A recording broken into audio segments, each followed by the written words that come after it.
Ashwini madam ಯಾರೋ ಇಬ್ರು ಜಗಳ ಮಾಡ್ತಿದ್ರೆ ಇವರು ಸುಮ್ಮನೆ ತಲೆ ತೋರಿಸಿ ಜಗಳ ಆಡ್ತಿದ್ದಾರೆ ಅಂತ ನನಗನ್ಸಿದೆ.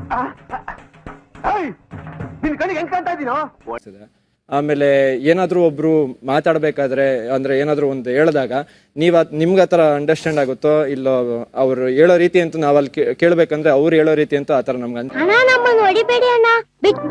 ಅನ್ಸಿರಲ್ಲ. ಆಮೇಲೆ ರಕ್ಷಿತಾ ಇಲ್ಲಿ ಹೇಳಿದ್ದು ನನ್ಗನ್ಸಿದ್ದು ನಿಮ್ ಓಟ್ ಏನಾದ್ರು ನನಗ್ ಕೊಟ್ರೆ ನಾನು ಅದನ್ನ ಕೆಳಗೆ ಹಾಕ್ಬಿಟ್ಟು ಕಾಲಲ್ಲಿ ತೊಳಿತೀನಿ ಅಂತ.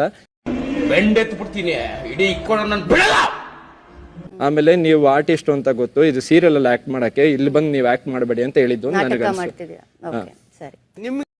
ನಾನು ಸುಮ್ ಕೂರೋ ಮಗ ಅಲ್ಲ. ಮತ್ತೆ ರಕ್ಷಿತಾ ಕಾವ್ಯನಿಗೆ ಜಗಳ ಆಗ್ಬೇಕಾದ್ರೆ ಅವಳು ಗೊತ್ತು, ಈಗ ನಾನು ಒಬ್ಬ ಕಲಾವಿದನೇ, ಅವಳು ಯಾವ ಪರ್ಸ್ಪೆಕ್ಟಿವ್ ಅಲ್ಲಿ ನೀವು ಕಲಾವಿದ್ರು ಅಂತ ಹೇಳಿದ್ರು, ನೀವು ವೀಕೆಂಡ್ ಅಲ್ಲಿ ಅದನ್ನ ಯಾವ ತರ ಮ್ಯಾನಿಪುಲೇಟ್ ಮಾಡ್ತಿರ್ಗ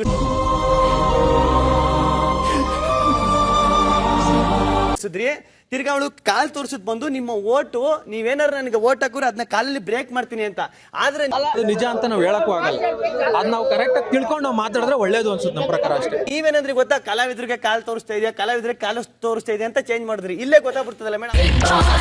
ಅಲ್ಲಲ್ಲ ಟ್ಯಾಂಕ್ ಚಿನ್ನ, ಈ ಪ್ರೀತಿ ಪ್ರೋತ್ಸಾಹ ಬೆಂಬಲ ಹಿಂಗೆ ಇರ್ಲಿ ಚಿನ್ನ, ನಾ ಸಾಯೋವರೆಗೂ ಬರೆಯಲ್ಲ ಚಿನ್ನ.